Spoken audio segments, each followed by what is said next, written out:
Okay, bad news. I had cancer. I was dying. But I got more bad news. You are all dying too. Yeah. Maybe not from cancer, dying, maybe not as rapidly, but unless someone in here is a Highlander, we're all going to die. There can only be one. If you don't get that reference, I suggest that you spend 2 hours of whatever time it is you have left watching some awesome Sean Connery movies from the 80s. Okay. I'm not a doctor. Now, I'm going to interrupt this. We're going to keep going with this because I really like what this guy has to say. But I want to keep up with the chat too. Stabby is saying pretty much what I'm thinking here, which is that you are bits of this and that, and so am I, and so is APOC, and so is everyone, and you are things never described too. Let's keep that in mind. First of all, you're a product of your genetics, your environment, your education. And these things continue to influence you, as well as things we don't even understand yet. For all we know, there could be something like a gravity wave that literally affects thoughts in you, depending on where you are on Earth. This is stuff we haven't even bothered to conceive of yet, okay? You know that 200 years ago, we didn't fucking know anything about how the mind worked. We had some famous philosophers talking about specific life situations and how to handle them. We had a lot of religious humdrum going on, but now we know how the mind works. We're really getting into it. But if you think this is the end, thank God we got to 2015, we're finally here. We haven't even scratched the surface yet. 200 years from now, 400 years from now, if we manage to survive, we are going to know so much shit about how the mind is affected by various things that we have not even discovered yet, that what we're saying right now might not make much sense, but we can still talk about it. So the point is, yes, you're a combination of everything that's happened to you and your genetic code. You're also a combination of the thoughts that you've chosen to speak, and I'm sorry, the thoughts you've chosen to have, and the ones you've filtered out not to have, if you have any control over your thoughts. Some people just run wild all the time with thoughts. These can shape the way you think and feel about things. So you're going to have these little fragments of these various philosophical categories that you'll pull things from that you agree with and disagree with. If you really want to get into a brain-busting exercise, sit down with yourself and be honest about why you believe in them. Sit down and justify it to yourself. And ask yourself, why do I believe these things? And it'll really make you double back and take a look at the evidence you have for why you believe in what you believe. Sometimes it's just going to be based on a feeling. You know, it's just going to be like, it just looks right to me. And I think that's probably mostly the genetic component. But I think kids that are raised in a religion that is especially a stern religion, and it's drilled into their head day after day, that's not shit you can just undo. I mean, that is operant conditioning. You know, you're being forced to think a certain way that your future thoughts then get based off of. And as those develop, they become a foundation for a new set of thoughts. And if you take away that bottom layer, rip away the religion, you can really fuck somebody up. But anyway, let's keep this going. I don't want to get too far off topic. We'll talk more about philosophy as we go on. And I'm not even a doctor at DeVry. But I've basically just given you all the same diagnosis I was given. Your time is limited. And that's a real diagnosis. So what now? Okay. Like most people, when they're told they're dying, you're probably going through the 5 stages of grief. The first stage is denial. I'm not dying, I'm healthy. I'm going to get a second opinion from some other comedian.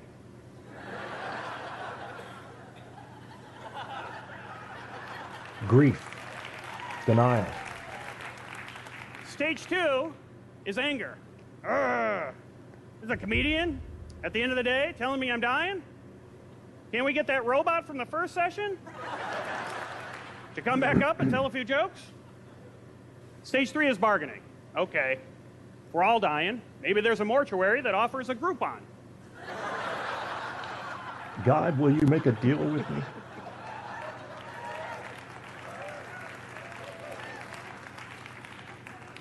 Stage 4 is depression.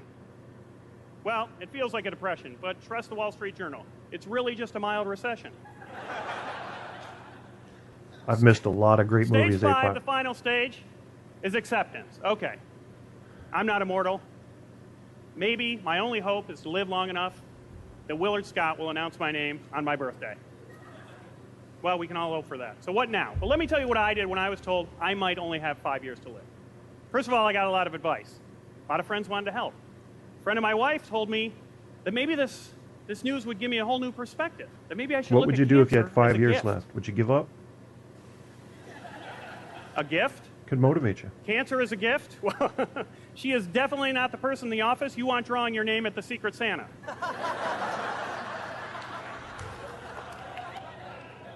Cancer? What? Judy, was this you? Did you enough? No, you shouldn't have. Really, you shouldn't have. You shouldn't have. I know you wanted to get me something I wouldn't get myself, but this is crazy. This is enough with the cancer at Christmas. Someone else told me that I should live every day like it was my last. That seemed like a good idea, so I decided to do that, to move forward living every day like it was my last one. 2 weeks later, I was bankrupt, in jail, 20 pounds heavier, and my family wouldn't talk to me. That was awful advice. That's awful advice. It is. But what I kept coming back to when I had time by myself and no one was giving me advice was my dreams. The dreams I had put aside, the ones that I thought I had plenty of time to reach. But now that I realized I had a finite amount of time, I had to ask myself, what did I want to accomplish? Singing, I'm not a worst-case acting. scenario guy, but if I really only had 5 years to live, what was it that I wanted to make sure happened? For me, as a comedian, it was a dream I had since I was 12 years old. It was You've got 5 for my years to live. comedy on The Late Show with David Letterman. So, let me be clear before I move on. I was a comedian already, okay? I was making a living at it. No day job, full-time comedian, making a good living in comedy clubs, colleges, corporate events around the world. That was a pretty big feat in itself. But 6 years into my comedy career, I kind of stopped chasing the Letterman dream. I was waiting for it to come to me. I was waiting for someday, not chasing it anymore. And that's a very important lesson for all of us mortals here today. Someday isn't on the calendar. Friday, Saturday, Sunday, it's on there about 4 times a month. No someday. But when it comes to our dreams, it's probably the busiest day of the week is someday, right? Yep. So learning that lesson, I just decided that I was going to refocus my attention back on that dream. I was going to pull out all the stops, and I gave myself a goal of getting on Letterman within 1 year. I was going to make someday happen. Now, I'm going to interrupt him because I like to build suspense a little bit too, but really I just like to talk over people sometimes. So you've got 5 years left, you guys in the chat room. I want you to be dead serious with me. There's one major thing you can do. You think. Now, it has to be semi-realistic. You can't do world domination. You can't do nuke Russia. I mean, seriously, it's got to be something that is at least relatively attainable. This guy set his goal to appear on David Letterman once, and he gave himself a year to do it. Here's the thing.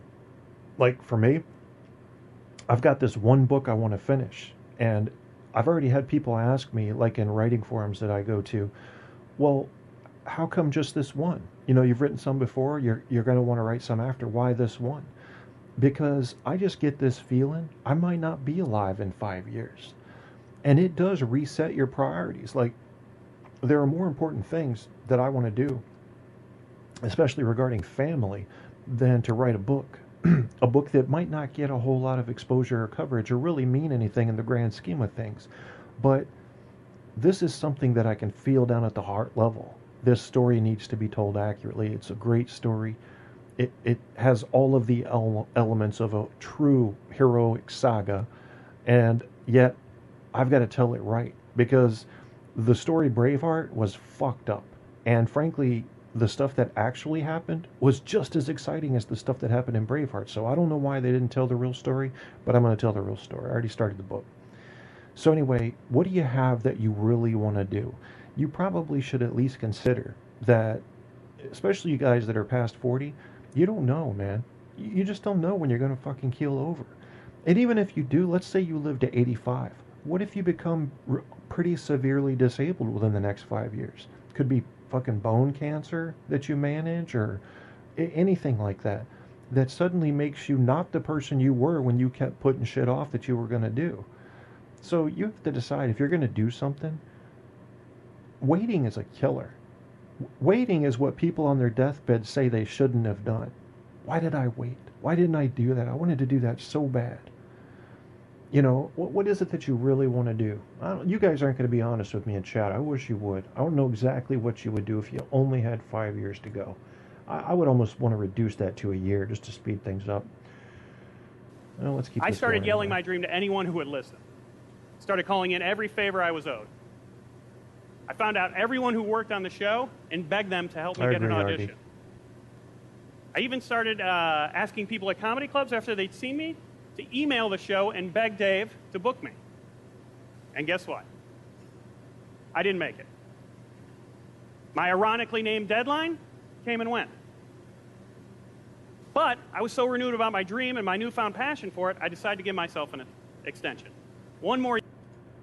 So I'm going to interrupt him again because we do have some answers in the chat room. Andrew says he would do exactly what he's doing right now, but without the job. Let's see. RD doesn't know what he would do differently. I'm going to give him some time to think about it. I don't think Stabby answered yet. No. Well, let me scroll up here. Apocalypse said he would probably... Where is it? He would probably take a trip to South America, OC land, Europe, backpacking the world. That's a good plan. That's probably something I'd like to do. Stabby hasn't answered yet. And RD also adds that it would fucking suck knowing you'll die in 5 years. Yeah. I mean, what if it was 7 years? What if it was 3 years? I'm not sure it would make much of a difference for this type of question. You've just been given your deadline when you thought maybe you were only halfway through your life. And now you know that if you're lucky, you're only going to live, say, 4 years. I mean, all of a sudden everything goes into high gear then with a shitload of anxiety, I might add. Unless your doctor gives you some sort of anti-anxiety medication to deal with the bad news. But this guy believed he was going to die in 5 years. So let's see where he goes with this. Didn't happen. And then another. Nope. Sounds like bad news, right? Well, it was. I would have loved to get on the show in that first year, but something great happened over those years. Those 3 years weren't spent dying. They were spent living. Living a dream. And let me tell you, there is something, if you've ever chased a dream, you know that it lights a fire in your heart. That whether you reach it or not, it warms everyone around you and everything around you. So I decided, you know what? I'm going to keep going. Yeah, let me interrupt again because Stabby brings up a good point. High gear to do what? To swim oceans, jump from a plane, go on a tour? Ask yourself this. So say you have only 3 or 5 years left. Why do you want to do that thing? You're saying, well, I wanted to do this before I died, and now that I know I'm going to die earlier, I need to go ahead and get it done. But why? I mean, unless you believe you're going to take this world's experiences with you to another world, then the whole purpose of experience that's not going to pay itself back into your life as a benefit later is lost. So it's a good question. Why have a bucket list? Oh, I did that. Now I'm dead and can't think anymore. I'm fucking worm food. Why would it matter then if you went to the pyramids or if you just made some pyramids in your backyard out of anthills? I mean, it's a good question and it's something to contemplate. If you believe there's an afterlife and you're going to take the experiences you took here with you, then that's different. I mean, it's kind of, then it becomes a cumulative thing. But it's a good question. Why would you do anything? I mean, what, you know, I think it might change what you want to do in the first place, to be honest with you. I think the long-term goals you have in the back of your mind right now, they are factoring in your dependence upon the idea that you're going to live a good bit longer. But you change that time frame, and I think you change everything. I think you might find new shit you want to do that you never knew about before. But then you're still going to have to wrestle with the question, why? Why does it matter if you do anything? Because that dream is so important. You can't wait for someday to happen. You need to make things go out. Wouldn't the world be a better place if we're all inspired? Good point, Andrew. If you get hit by a the truck world wasn't walking full out of the doc's uninspired office. people? You're fucked. I know I felt better when I was inspired. But why do people stop chasing their dreams? I don't think people choose to be uninspired. Jeannie, one of the people helping me with my TEDx experience, actually asked me that. She said, Steve, why do you think people stop chasing their dreams? Everyone wants to achieve them. Why do people leave them behind? That was a tough question to answer. I wanted to give her an honest answer, not some cliche response or a motivational line. So I thought about it for a long time. I knew that cancer had motivated me to pick my dream up again, but why did I stop chasing it in the